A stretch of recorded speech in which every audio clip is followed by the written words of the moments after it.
Baik, anakku sekalian, Bismillahirrahmanirrahim. Assalamualaikum warahmatullahi wabarakatuh. Kita bertemu kembali dalam bab gelombang elektromagnetik. Kali ini kita akan fokus pada radiasinya ya. Anakku sekalian, secara sederhana, radiasi itu adalah pancaran ya, anakku sekalian, dalam bahasa Indonesia yang lain. Radiasi itu pancaran. Kalau minggu lalu kita membicarakan pengertian game secara umum, sifat-sifatnya, spektrumnya apa saja dan lain sebagainya. Kali ini kita fokus pada radiasinya. Baiklah, jadi secara umum radiasi elektromagnetik itu adalah kombinasi medan listrik dan medan magnet yang berosilasi dan merambat melewati ruang dan membawa energi dari satu tempat ke tempat yang lain. Jadi seperti yang dibahas di waktu yang lalu, perpaduan antara gelombang elektromagnetik yaitu antara medan magnet dan medan listrik yang saling tegak lurus. Karena itu game adalah gelombang transversal ya. Nah, perpaduan secara kontinu itu dalam pancarannya disebut radiasi elektromagnetik. Ini anakku sekalian, contoh dari radiasi elektromagnetik. Visible light, cahaya tampak atau cahaya yang dapat dilihat oleh mata kita ya. Seperti kita ketahui, cahaya matahari bisa didispersi menjadi cahaya atau warna-warna magico hibinium ya. Ini salah satu contoh saja dari radiasi elektromagnetik, yaitu cahaya tampak. Nah, sekalian, radiasi game ini ada 3 jenis, yaitu non pengion, radiasi pengion, dan neutron. Apa radiasi non pengion itu? Radiasi yang disebabkan oleh pelepasan energi dari daerah berenergi rendah dari spektrum elektromagnetik. Nah, ini nanti akan termasuk ke dalam jenis radiasi ini adalah cahaya sendiri, gelombang radio, gelombang mikro, gelombang inframerah atau infrared, dan sinar ultra ungu atau ultraviolet. Yang kedua adalah jenis radiasi game pengion, yaitu radiasi dengan energi yang cukup untuk mengeluarkan elektron dari orbital atom. Seperti kita ketahui ya, atom itu mempunyai beberapa lapisan orbit SPDF. Nah, dia pindah dari satu ke satu yang lain itu dengan melepaskan energi, itulah yang menghasilkan ion. Contohnya sinar X, sinar gamma, partikel alpha, dan partikel beta. Dan yang terakhir adalah jenis radiasi game neutron, yaitu partikel yang ditemukan di dalam inti atom. Ya, di inti atom itu kan ada neutron, ada proton. Nah, ini yang neutron.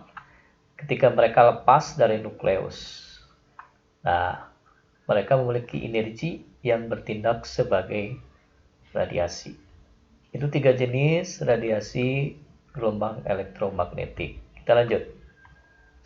Contoh radiasi yang sederhana, ya lihat gambar ini. Nah, lilin ya, di sekitar lilin kan panas tuh, menghasilkan radiasi berupa panas. Nanti oleh telapak tangan kita akan terasa hangat atau ketika dekat menjadi panas. Itu salah satu contoh. Yang kedua, contohnya sinar matahari misalkan ya. Dia memancarkan radiasinya berbentuk cahaya, berbentuk kalor, panas, dan partikel. Yang ketiga, nanti ini di fisika inti ya, di bab berikutnya kita akan pelajari ini. Di zat radioaktif uranium 238 akan meluruh menjadi thorium 234. Dia memancarkan radiasi dalam partikel alfa, sinar alfa. Kemudian yang terakhir contoh radiasi itu ketika elektron jatuh dari satu keadaan energi ke keadaan energi yang lebih rendah. Dari energi yang lebih tinggi jatuh ke energi yang lebih rendah, dia akan memancarkan radiasi dalam bentuk foton. Foton itu energi yang dimiliki oleh cahaya ya. Nanti kita pelajari di bab selanjutnya. Nah, anak-anak sekalian, apa saja contoh sumber radiasi ini? Nah, secara umum ada 4 ya. Pertama berasal dari osilasi listrik. Ya, osilator itu alat untuk menghasilkan sinyal. Dalam hal ini tentu saja yang dimaksud sinyal gelombang elektromagnetik. Nah, yang dihasilkan oleh oscillasi listrik ini adalah gelombang radio dan televisi. Sumber radiasi yang paling besar ini sinar matahari, dia akan menghasilkan spektrum cahaya yang tadi ya, cahaya tampak. Ya, inframerah juga, kemudian ultraviolet. Dan lampu inframerah atau lampu infrared ini banyak dijual sebagai sumber radiasi juga untuk sinar inframerah. Nah, untuk sinar ultra ungu atau sinar ultraviolet itu ada yang disebut dengan lampu merkuri. Nah, itu sumber radiasi ya untuk game. Nah, apa saja manfaat radiasi gelombang elektromagnetik? Secara umum tuh ada di bidang teknologi informasi ya, medikal, kedokteran, pertanian, industri, dan lain-lain. Baik, kita bahas beberapa saja nih. Kita mulai dari gelombang radio. Nah, komunikasi radio yang di sini ini maksudnya bukan alatnya radio saja, tidak ya. Komunikasi yang menggunakan gelombang radio maka disebut komunikasi radio. Ini berbagai macam pesawat untuk berhubungan satu dengan yang lainnya ya. Di bandara antara pilot dengan pengawas di stasiun di bandara dengan pilot ya. Kemudian alat-alat sederhana seperti walkie-talkie di militer ya. Pokoknya komunikasi yang menggunakan gelombang radio itu disebut ini komunikasi radio. Jadi bukan alat radio saja yang menggunakan gelombang radio itu. Di sini yang memakai komunikasi radio itu termasuk televisi dan lain sebagainya. Kemudian gelombang radio juga dipakai untuk penelitian luar angkasa. Ini gambar teleskop Hubble. Nah, teleskop Hubble itu dia bekerja di sekitar ini, di gelombang radio. Dia bekerja di gelombang radio. Teleskop Hubble ini banyak berjasa pada kita untuk mengirimkan gambar-gambar luar angkasa. Seperti ini contohnya gambar galaksi ya. Kemudian radar, radio detecting and ranging itu ya.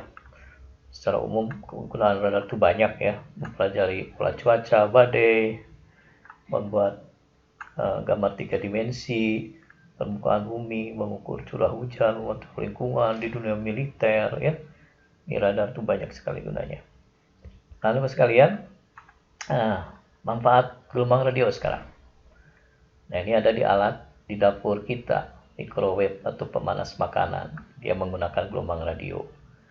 Kemudian di dalam fisika inti ya, fisika atom untuk menganalisis struktur atomik dan molekul.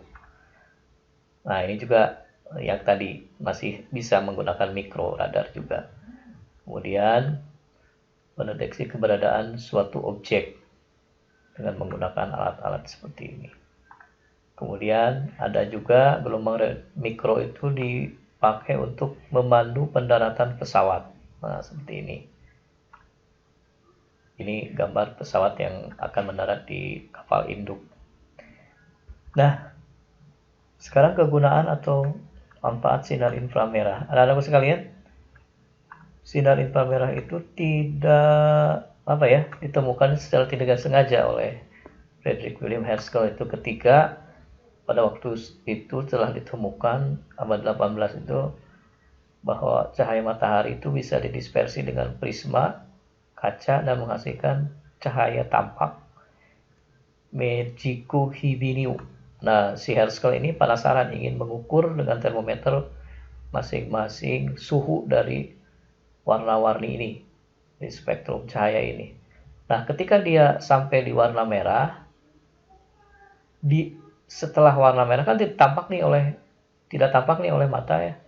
Ternyata termometer menunjukkan suhu yang lebih tinggi dari warna merah. Oh, berarti di sekitar ini ada sinar yang lain. Nah, itulah awal penemuan dari sinar inframerah atau infrared. Dia nggak tampak oleh mata infrared. Apa saja nih? Nah, ini yang buatan kita ya, buatan manusia. Sinar infrared diperoleh dari lampu sinar infrared. untuk pengobatan sederhana, misalkan batuk pilek di bayi ya. Ini juga banyak digunakan di tempat-tempat fisioterapi ya, untuk stroke ringan dan sebagainya. Kemudian, nah ini pertukaran data ya, di antara ponsel atau gadget yang lain juga itu menggunakan sinar infrared. Dan, nah ini yang lagi ngetop sekarang, sehubungan dengan wabah COVID-19 ya. Di antara salah satu cirinya itu orang yang menderita COVID-19 itu di atas 37 derajat menjadi penting mendeteksi suhu seseorang ya. Nah ini dengan ini nih, dengan sinar infrared ya, baik di termogan atau alatnya yang lebih besar ada di bandara misalkan, semua orang bisa terdeteksi. Nah seperti ini kucing ya. Nah ini berapa derajat Celciusnya bisa ditunjukkan di sini. 24,6 misalkan. Ini beberapa objek pun dia bisa baca dengan sinar infrared itu sekaligus. Nah ini lampu sinar infrared ini ya, untuk fisioterapi untuk para manula ya, untuk melancarkan peredaran darah, keropos tulang dan lain sebagainya, termasuk stroke ringan. Dan yang terakhir yang paling terkenal tentu saja ada di infrared, digunakan untuk remote control. Nah, teman-teman sekalian, visible light, cahaya tampak, cahaya yang dapat kita lihat seperti ini, pendaran dari sinar putih atau sinar matahari menjadi magic UV beam, itu visible light. Yang pertama ada yang digunakan di endoskopi.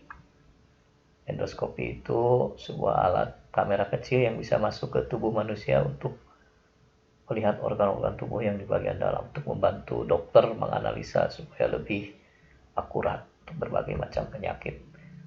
Dan tentu saja kegunaan utamanya ini ya, mata kita bisa melihat satu objek itu karena memantulkan cahaya dari objek itu ke mata kita yang ditangkap di retina. Inilah cahayanya, yaitu cahaya tampak atau visible light. Ini kegunaan utamanya. Sinar ultra ungu atau ultraviolet. Nah, ini ada beberapa kegunaan. Di antaranya untuk pengobatan fototerapi seperti ini. Ini saya tahu ungu ya. Untuk kanker kulit, ya, untuk pengobatan beberapa penyakit kulit itu biasanya dengan fototerapi ultraviolet. Mencek keaslian dari uang, warning detector, atau membantu tanaman dalam proses fotosintesis. Lalu sekalian, untuk sinar X yang paling terkenal itu tentu saja sinar Ronsen itu ya, Wilhelm Ronsen, penemunya orang Belanda. Maka ini membantu di dunia radiologi untuk membantu dokter menganalisis penyakit supaya lebih akurat. Kemudian di dunia kedokteran yang lain digunakan untuk radioterapi, penembakan kanker misalkan dan lain sebagainya. Dan di bandara ini terkenal sinar X ini digunakan untuk mendeteksi barang yang ada di dalam tas ya. Nah, barang-barang yang tidak diperkenankan datang atau hadir di bandara itu bisa terdeteksi di sini. Nah, itu kegunaan sinar X. Untuk sinar gamma, nah ini ada yang disebut dengan gamma knife, teknologi bedah otak tanpa operasi. Nah, ini alatnya ya, gamma knife. Kedua, gunanya untuk sterilisasi makanan. Nah, ini alatnya menggunakan sinar gamma untuk keamanan, kesehatan dan lain sebagainya, racun dan seterusnya, sterilisasi makanan. Dan yang ketiga ini untuk menghasilkan tanaman dengan varietas unggul. Ini Anda menggunakan teknik sinar gamma. Dan yang ini adalah di dunia industri ya, untuk mengetahui adanya cacat pada material tertentu. Dampak atau akibat atau bahaya dari gelombang elektromagnetik itu secara umum ini merusak mata ya, kerusakan jaringan tubuh, memicu kanker dan lain sebagainya. Kita akan bahas yang paling akrab alat-alat ini, gadget ini dengan kita sehari-hari. Yang pertama, komputer. Dia akan dalam pemakaian yang tidak bijak, terlalu lama dan lain sebagainya, maka akan merusak atau menyebabkan 3 hal ini. Rabun mata, penyakit mata juga ini katarak, dan epilepsi atau penyakit ayam dari radiasi gelombang elektromagnetik yang dihasilkan oleh komputer. Kalau komputer itu LCD ya, monitornya itu liquid crystal. Ini radiasi sinar gamanya lebih sedikit dibandingkan dengan yang laptop itu. Kalau LCD itu liquid display, liquid crystal display itu lebih sedikit, tapi tetap saja dia menyebabkan 3 hal ini. Nah, yang paling berbahaya tentu saja ini ya, karena ini sudah akrab dengan kita ya. Handphone ini ibarat apa ya, teman sejati. Kalau ketinggalan handphone seperti ketinggalan apa. Konon katanya ketika menelepon pakai handphone itu radiasinya lebih besar dibandingkan ketika kita lagi chat atau melihat-lihat apa yang ada di handphone kita. Kalau lagi telepon tuh makanya jangan lama-lama kalau lagi telepon tuh ya. Nah, radiasinya lebih besar. Secara umum pemakaian yang terlalu lama ini akan mengganggu ingatan dan menyebabkan kanker otak ya. Penggunaan gadget itu ya harus bijak anak-anakku sekalian ya. Tiap 2 jam berhenti, lihat yang hijau-hijau dulu dan lain sebagainya. Posisi duduk yang nikmat ya, yang tegak dan lain sebagainya. Laptop. Nah, laptop itu monitornya LED. Sekarang tentunya banyak menggunakan LED, light emitting diode, yang radiasi gelombang elektromagnetik lebih besar dibandingkan dengan layar komputer. Jadi laptop di samping kegunaannya yang banyak, itu ternyata monitornya lebih berbahaya dibandingkan layar komputer. Dia akan merusak mata dalam jangka waktu yang lama, gangguan otak, kemudian gangguan pada punggung. Karena kalau pakai laptop tuh kita berbaring ya, tidak duduk di kursi. Itu kebanyakan ini mengganggu ini nih dari posisi duduk gitu ya. Nah, itu mungkin beberapa manfaat dan dampaknya yang saya sajikan. Tentu saja hanya penjelasan singkat. Yang panjang lebarnya silahkan kalian baca di modulnya nanti yang akan saya kirimkan atau di sumber-sumber lain. Terima kasih anak-anakku sekalian untuk pertemuan kali ini. Semoga bermanfaat. Wassalamualaikum warahmatullahi wabarakatuh.